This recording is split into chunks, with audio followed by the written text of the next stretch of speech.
Welcome back. Now, if you're anything like me, you probably thought the woke warriors had finally jumped the shark when they tried to tell us that teaching mathematics was rooted in white supremacy. Well, how wrong we were. Now, a posse of food bloggers and left-wing academics have their sights set on a new target, the much-loved curry. That's right, they're after takeaway, not just mathematics. Joining me to make sense of all of this is our resident wordsmith here on Credlin, author and broadcaster Kel Richards. Now, how on earth can something so delicious be so racist, Kel Richards? Look, it's based on ignorance. That's what it's based on, pure ignorance.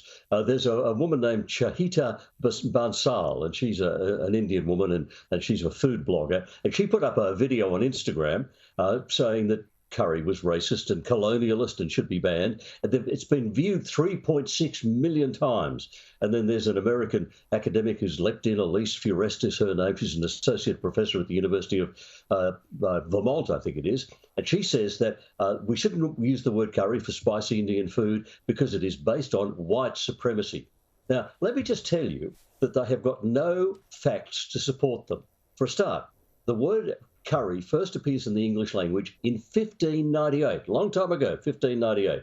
That was 2 years before the British East India Company was even formed and 200 years before India had become a colony of Great Britain. So the idea that it's got any connection with the British East India Company or colonialism is just historically wrong. They've got their dates wrong.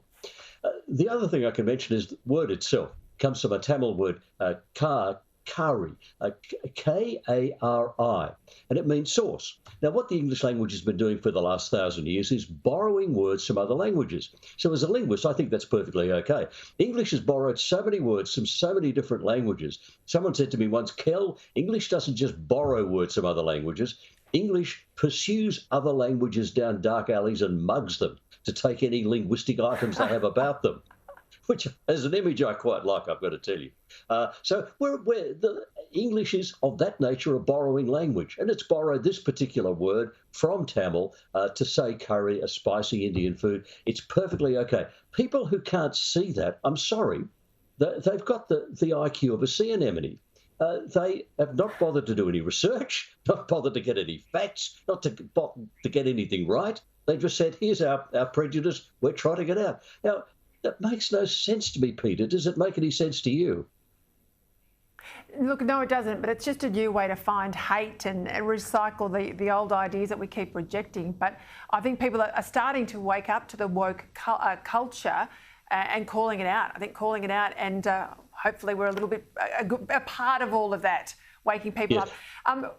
About this time of year, we have a whole lot of new words that are thrown around. I mean, we saw new words come out of the pandemic last year. I haven't got a lot of time, but where are we up to in the new words of 2021? Anything on the horizon? Well, there are some which I just don't believe. The Macquarie Dictionary tells me there's an expression, Lockie D, L-O-C-K-Y with a capital D, as if it's a person, which is a nickname for lockdown. Well, for a start, we don't need I've never heard nickname. That. We've got the no, I've never heard it either. I don't know who's saying it. Lockie D for lockdown, and we don't need a nickname for it. We've got the real thing. And the other one that's interesting at the moment is infobesity, which is a portmanteau word combining information with obesity. Infobesity is too much information, being told too much. Now, we're getting a lot of that with COVID. My wife sits beside me on the lounge and says, I don't want to hear any more news stories about COVID. I've heard so many. And I think a lot of people are getting to that point of they're telling me too much. It's TMI. It's like the little girl who was asked to review the book in school about a penguin and said, this book told me more about penguins than I ever wanted to know. We know more about COVID than we ever wanted to know. We are suffering from infobesity. That's a nice one, isn't it?